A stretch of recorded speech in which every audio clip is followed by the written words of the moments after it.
everyone, I'm Elisalex from By Hand London Sewing Patterns and welcome to my first ever studio vlog. I hope to bring you guys all sorts of sewing and creative goodness as time goes by. I'll be sharing my favourite tips and tricks, posting tutorials, showing you all what I've been making and what I'm planning on making and anything else that comes up along the way.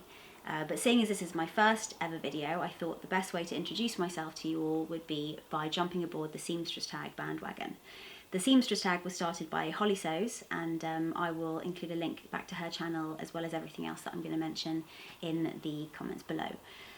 So let's get on with it. My name's Elisalex and I am Head of Design and co-founder at By Hand London Sewing Patterns.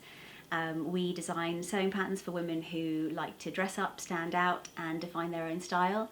And if you have worked with any of our patterns before or know of us, you'll know how much we love party dresses, as you can see. Definitely my favourite thing to sew.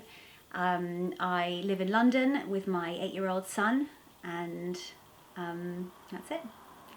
I started sewing when I was in my late teens. I basically just used to go into my mum's studio. She was a fashion designer at the time and she had a studio at home, so I would sneak into her studio and raid her fabric stash and just kind of play around and try and make things up as I was going along.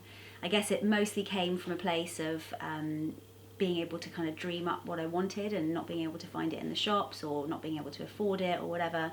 So the logical solution seemed to be to just figure out how to make my own. My favourite or proudest sewing make is really hard to define. I guess I'd say that my proudest make is definitely my friend's wedding dress that I made a year or so ago. That was obviously all the love, sweat, blood and tears that went into it, and seeing her come down the aisle was just a moment like no other. So that's definitely my proudest make.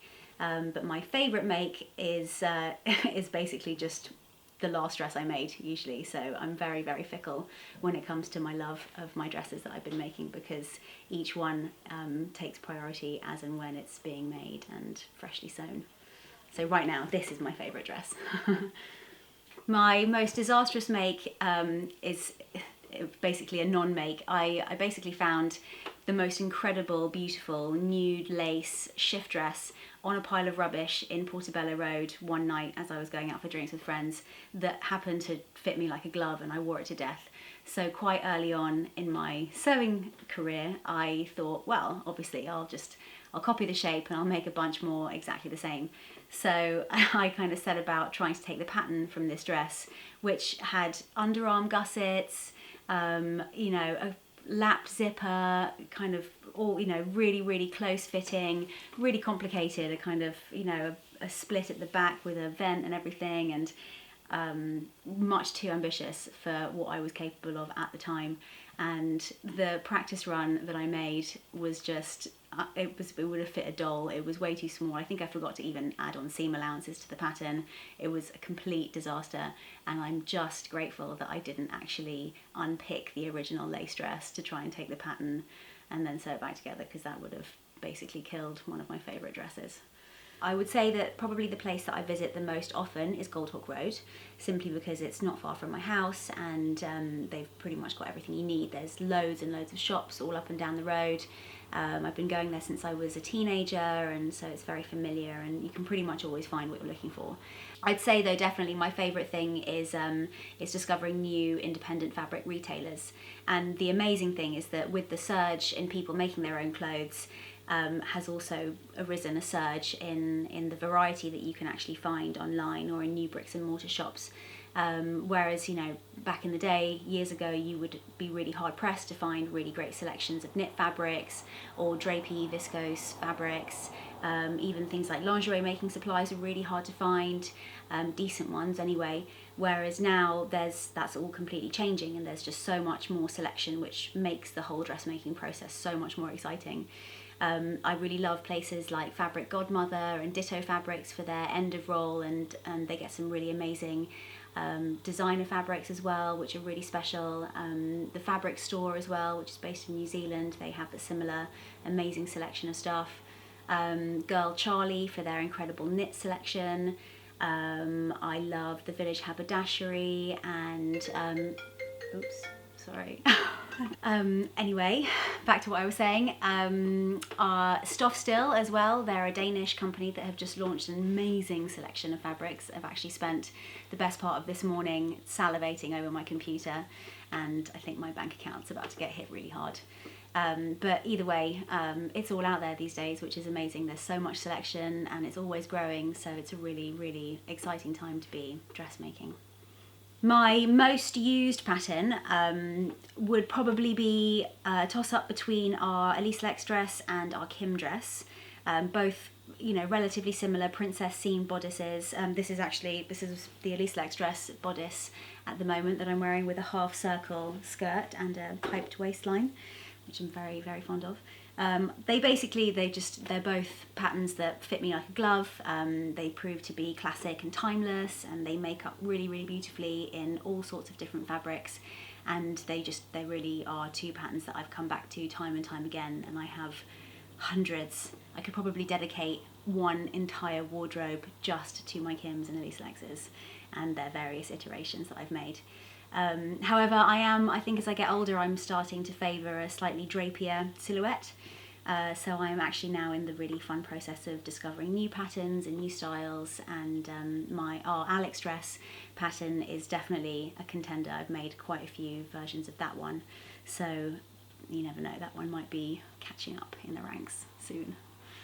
My most dreaded sewing task is without a doubt buttonholes. I hate them with such a passion that actually I've taken to sewing buttons even, directly through both plackets and omitting the buttonholes completely and just making sure that I leave enough space for my head to get through, and ending up with a sort of, you know, faux button down placket with no buttonholes whatsoever, because I detest them. I will go to any length to avoid sewing buttonholes. Maybe if I had an amazing, you know, super slick computerized sewing machine that did them all for you, then I would change my mind, but for the time being, hate buttonholes.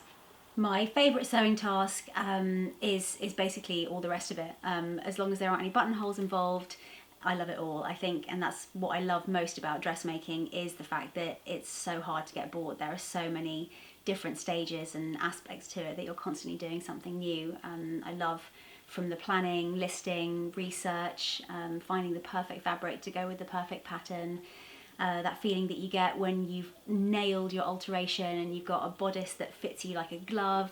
Then, you know, maybe the cutting isn't the best part of it, but then everything else, the sewing, the finishing, you know, getting really, really neat guts on the inside, and then obviously ultimately wearing and loving a piece of clothing that you've made yourself. Nothing beats that. So yeah, apart from buttonholes and cutting, all of it, I love it all. Favourite sewing entertainment. Boring as it is, to be honest, I actually usually sew in silence. I'll have music on from time to time if I'm feeling something in particular. So usually just music, my thoughts, and the whir of the sewing machine. Printed or PDF patterns. I would say that I'm definitely split right down the middle on this issue. I think I love collecting printed patterns, vintage ones and new, beautiful, independent ones, but I love also the immediacy of PDF patterns, and all too often the inspiration strikes at around 10 o'clock at night and you want to get sewing straight away. So the beauty of PDFs is that you absolutely can download, print and get going at 10 o'clock at night. The sewing machine that I use is this Alpha model. I bought it in Spain about 13 years ago. It was about 150 euros in the haberdashery department, and it's very, very simple, incredibly basic, no bells and whistles other than the bling that I have added on myself, obviously, beautiful. But other than that, it's a super simple machine, totally basic, but has served me well throughout all these years, and I have absolutely sewed up a storm on it, including 2 wedding dresses. So basic is best often, in my opinion. I also have 2 Genome overlockers, which are great as well, no complaints there.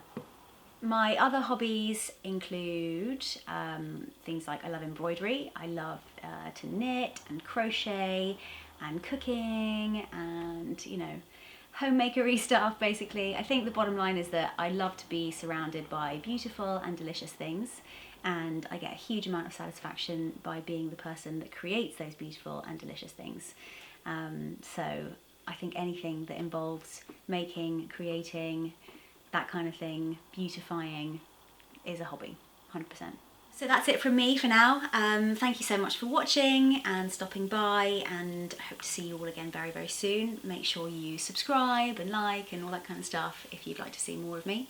And let me know in the comments below, obviously, if there's anything specific you'd like to see, any tutorials, I don't know, pick my brain, basically, whatever you want. And I will see you soon. Bye!